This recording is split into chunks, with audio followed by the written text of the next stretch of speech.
بسم اللہ الرحمن الرحیم۔ پیارے دوستو، شعبان کا مہینہ چل رہا ہے اور اس مہینے میں ہم لوگوں کو کن کاموں سے بچنا چاہیے؟ اگر ہم نے ان کاموں کو نہیں چھوڑا یا ان کاموں کو کرتے رہے تو ہم بڑی مصیبت میں گرفتار ہو سکتے ہیں۔ اور اس مہینے میں کن کاموں کو ہم لوگوں کو کرنا چاہیے؟ ترمذی شریف کی ایک حدیث ہے، آقا علیہ الصلوۃ والسلام نے ارشاد فرمایا کہ شعبان کے چاند کو شمار کرو، کیونکہ یہ رمضان کا مقدمہ ہوتا ہے۔ رمضان کے روزوں کے لیے اس کے چاند کو شمار کرو کہ شعبان کا جب چاند دیکھو تو یہ شمار کرو کہ اب رمضان آنے والا ہے اور ہمیں اس میں روزے رکھنا ہے، تو روزے کی تیاری کرنا۔ حضرت عائشہ صدیقہ رضی اللہ تعالی عنہ فرماتی ہے، غالباً بخاری شریف کی حدیث ہے کہ آقا علیہ الصلوۃ والسلام رمضان کے علاوہ اور جتنے بھی مہینے 11 مہینے رمضان کے علاوہ تو جتنے روزے آپ شعبان میں رکھتے تھے اتنے روزے کسی اور مہینے میں نہیں رکھتے تھے۔ گویا کہ پورا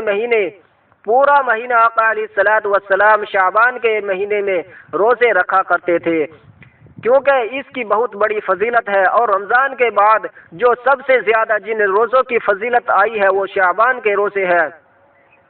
اور شعبان کے روزے ایک تیاری ہے رمضان کے روزوں کی، تو ہم بہت سارے ایسے کام اس مہینے میں کرتے ہیں، حالانکہ متبرک مہینہ ہے۔ تو اگر ہم اس مہینے میں کوئی غلط کام، گناہ کا کام کرتے ہیں تو جیسے ہمارے ثواب میں اضافہ ہوتا ہے، اسی طرح سے ہمارے گناہ میں بھی، گناہ کا جو عذاب ہے اس میں بھی پھر اضافہ کر دیا جاتا ہے، اور انسان پھر بہت بڑا اس مہینے میں گناہ کے کام کرنے والا خطرناک مجرمین میں ان کا نام لکھ دیا جاتا ہے۔ کیونکہ یہ مہینے اللہ تبارک و تعالی نے عطا فرمایا ہے، اس کے پیچھے ایک بہت بڑا راز ہے، کیونکہ اس مہینے میں ایک شب 15ویں شب جس کو کہا جاتا ہے، اس میں اللہ تبارک و تعالی بندوں کی لاتعداد بندوں کی اللہ تبارک و تعالی بخشش فرماتا ہے، یعنی کہ اللہ کی نظر میں تو ہے جن کو بخش رہا ہے، لیکن ہماری نظر میں وہ لاتعداد لوگ ہیں، کیونکہ ان گنت لوگ جنہیں ہم نہیں گن سکتے اللہ تبارک و تعالی ان لوگوں کی بخشش فرماتا ہے۔ اور اس کی ایک وجہ یہ ہے کہ پہلی جو امتیں تھیں نا، 1,24,000 کم و بیش انبیاء علیہ السلام اس دنیا میں تشریف لائے، تو وہ ان کی امتوں کی جو عمریں تھی وہ بہت لمبی لمبی عمریں تھی، 1000 سال، اور نوح علیہ السلام کی خود عمر اللہ تبارک و تعالی نے ان کو 1050 سال کی عمر عطا فرمائی، تو وہ لمبی لمبی عبادتیں کرتے تھے، لمبے لمبے سجدے کیا کرتے تھے، زیادہ سے زیادہ اللہ تبارک و تعالی کی عبادتیں اپنے اپنے طریقوں سے کیا کرتے تھے۔ تو ان کے جو نیک لوگ تھے، امتی تھے اور نبیوں کے، تو یہ بہت زیادہ دنوں تک زندہ رہتے تھے، بہت لمبی عمریں تھی، تو ظاہر ہے کہ زیادہ اللہ تبارک و تعالی کا ذکر کیا کرتے تھے۔ اور اس امت محمدیہ کی عمر بہت مختصر ہے، بہت چھوٹی سی عمر ہے، تو اس عمر میں انسان ظاہر ہے وہ نیکیاں نہیں کر سکتا۔ بھائی کسی کے پاس 500 سال عمر ہے، کسی کے پاس 1000 سال کی کسی کی عمر ہو رہی ہے، کسی کی عمر 50 سال 70 سال، تو ظاہر سی بات ہے کہ 50 سال والا اتنی نیکیاں نہیں کر سکتا جتنی 500 سال والا نیکیاں کرے گا۔ تو اللہ تبارک و تعالی نے امت محمدیہ پر اپنے محبوب صلی اللہ تعالی علیہ وسلم کے صدقے میں توسل سے یہ انعام فرمایا ہے کہ اللہ تبارک و تعالی نے ہم لوگوں کو اس میں بہت سارے مہینے اور بہت ساری راتیں ایسی عطا فرمائی ہے کہ جس میں ہم عبادت کر کے اللہ تبارک و تعالی سے زیادہ ثواب لے سکتے ہیں۔ جیسے رمضان میں لیلۃ القدر اور شب بارات، یہ شعبان کی 15ویں شب، تو یہ وہ راتیں ہیں جن میں اللہ تبارک و تعالی سے استغفار کرے، توبہ کرے، گناہ سے معافی مانگے اور زیادہ سے زیادہ خوب توبہ کرے اور اچھے کام کرنے کا عہد کرے۔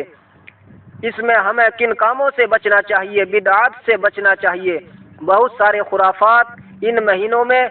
اور ان خصوصی طور پر جو شب ہے، شب داری کی جگہ پر ہم بہت سارے بدعات اور خرافات میں پڑ چکے ہیں، ان سے بچنا چاہیے، کیونکہ اللہ تبارک و تعالی نے قرآن مقدس میں ارشاد فرمایا کہ ان المبذرین کانوا اخوان الشیاطین، فضول خرچ کرنے والے شیطان کے بھائی ہیں۔ تو کوئی اس رات میں پٹاخے چھڑا رہا ہوتا ہے، تو کوئی سریا چھڑا رہا ہوتا ہے، کوئی کچھ کر رہا ہوتا ہے، تو کوئی کچھ،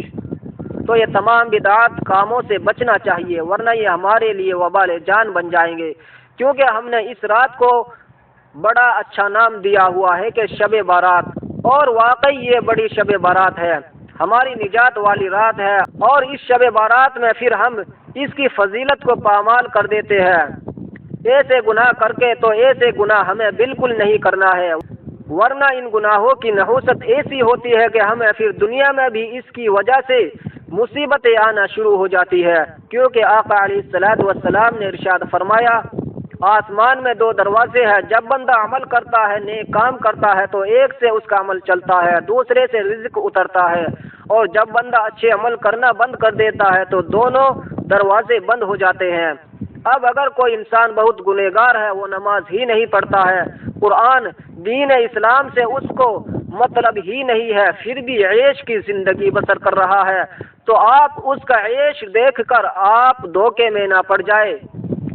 تو اللہ تعالیٰ نے قرآن مقدس میں ارشاد فرمایا، اعلموا انما الحیاۃ الدنیا لعب ولہو وزینۃ وتفاخر بینکم وتکاثر فی الاموال والاولاد۔ اے لوگو، اس دنیا کے زیب و زینت آرائش کہیں تم کو دھوکے میں نہ ڈال دے،